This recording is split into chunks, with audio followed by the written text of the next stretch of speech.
பண்ணை வீட்டில் அலறிய குரல் 275 பெண்கள் 1100 வீடியோக்கள் பொள்ளாச்சி கேஸில் நிஜ குற்றவாளி யார்? இந்த சேனல்ல பார்த்தீங்கன்னா, தினமும் பல்வேறு விதமான கிரைம் தொடர்பான நியூஸ்கள அப்லோட் பண்ணிட்டு வந்துட்டு இருக்கோம். உங்களுக்கு இது போன்ற நியூஸ்ல விருப்பம் இருந்தால், மறக்காம நம்ம சேனல சப்ஸ்கிரைப் பண்ணி வீடியோவ டெய்லி பாருங்க.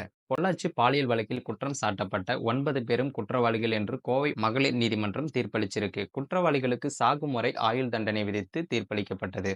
பாதிக்கப்பட்ட 8 பெண்களுக்கும் 85 லட்சம் இழப்பீடு வழங்க நீதிபதி உத்தரவிட்டிருக்காரு. இந்த நிலையில் தீர்ப்பானது அரசியல் கட்சியினர், பெண்கள், பொதுமக்கள் என அனைத்து தரப்பினரிடமும் வரவேற்பை பெற்று வருகிறது. இந்த நிலையில் மூத்த பத்திரிகையாளர் தமிழா பாண்டியன் தன்னுடைய கருத்தை வெளிப்படுத்தியிருக்காரு. பிபிடி சினிமா என்ற யூடியூப் சேனலுக்கு பேட்டி தந்துள்ள மூத்த பத்திரிகையாளர் தமிழா பாண்டியன், பொள்ளாச்சி குற்றவாளிகளுக்கு ஆயுள் தண்டனை தரப்பட்டுள்ளது. இந்த குற்றவாளிகள் 9 பேர் என்றாலும் இவர்களுக்கு பின்னால் உள்ள நபர்கள் யார்? வழக்கறிஞர்கள் நேற்றைய தினம் செய்தியாளர்களை சந்தித்து பேசிக் கொண்டிருந்த போதே பின்னால் இருந்து ஒரு குரல் கேட்டது. நாகராஜ் என்பவர் சிறையில் அடைக்கப்பட்டவர். ஆனால் குற்றப்பத்திரிகை தாக்கல் செய்யும் போது அவரது பெயர் எப்படி விடுபட்டது? அவரது திருமணத்திற்கு 5 அமைச்சர்கள் கலந்து கொண்டிருந்தார்கள். அவ்வளவு பெரிய நபரா அவர்? அதிமுகவின் நிறுவனரா? 5 முறை எம்எல்ஏவாக இருந்தவரா? கட்சிக்காக தீக்குளித்தவரா? ஜெயலலிதா, எம்ஜிஆருக்கு அறிமுகம் ஆனவரா? நாகராஜ் குற்றவாளி இல்லையா என்றால் அவர் சிறையில் அடைக்கப்பட்டது ஏன் என பல கேள்விகளையும் முன்வைத்திருக்காங்க. இது போலவே 6 மாதத்திற்கு முன்பு கோவை திருப்பூர் ஹைவேயில் காரில் இருந்து எகிறி குதித்த பெண் ஒருவர் இறந்துவிட்டார். காருக்குள்ளேயே வன்புணர்வு நடந்துள்ளது. அவர்களிடமிருந்து தப்பிப்பதற்காக ஓடும் காரில் இருந்து குதிக்கும் போது அந்த பெண் இறந்துவிட்டார். இந்த விசாரணையை அப்படியே மூடி மறைத்து விட்டார்கள்.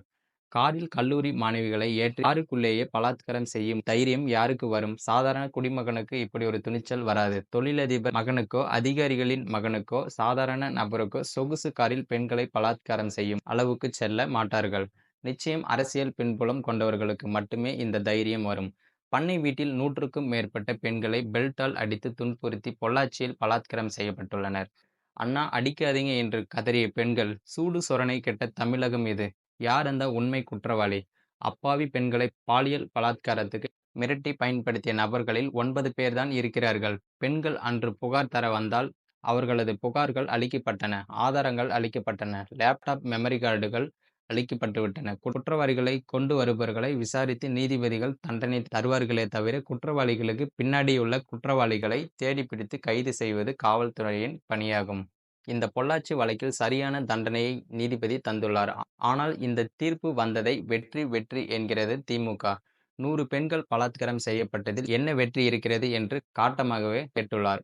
முன்னதாக மூத்த பத்திரிகையாளர் பிரகாஷ் சேனல் ஒன்றுக்கு அளித்த பேட்டியில், அரசியல்வாதிகள் செய்த ஒரு குற்றம், இதில் சிறு அரசியல்வாதி தண்டிக்கப்பட்டுள்ளார்களோ? இந்த குற்றத்தில் பின்னணியில் உள்ள மிகப்பெரிய ஆட்கள் மொத்தம் 275 பெண்கள், 1100 வீடியோக்கள், 11 டெராபைட் அளவுக்கு இருந்தன. அவையெல்லாம் அழிக்கப்பட்டன. பிறகு சிபிஐ அளிக்கப்பட்டன. வீடியோக்களை மீட்டெடுத்த இந்த வீடியோக்கள் இப்போது இருக்கிறதா? எங்கிருக்கிறது தெரியவில்லை. இப்போதைக்கு 8 பெண்கள் மட்டுமே வெளிவந்துள்ளார்கள். ஆனால் 200 பெண்கள் பாதிக்கப்பட்டுள்ளார்கள்.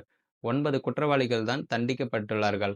ஆனால் குற்றம் செய்தவர்கள் 50க்கும் மேற்பட்டவர்கள். இதற்கு தலைமை தாங்கியவர் ஒரு பொலிட்டிக் பாஸ். அவரது மகன் ஆடிய பல்லாங்குழி இது என்றெல்லாம் கூறியிருந்தது குறிப்பிடத்தக்கது.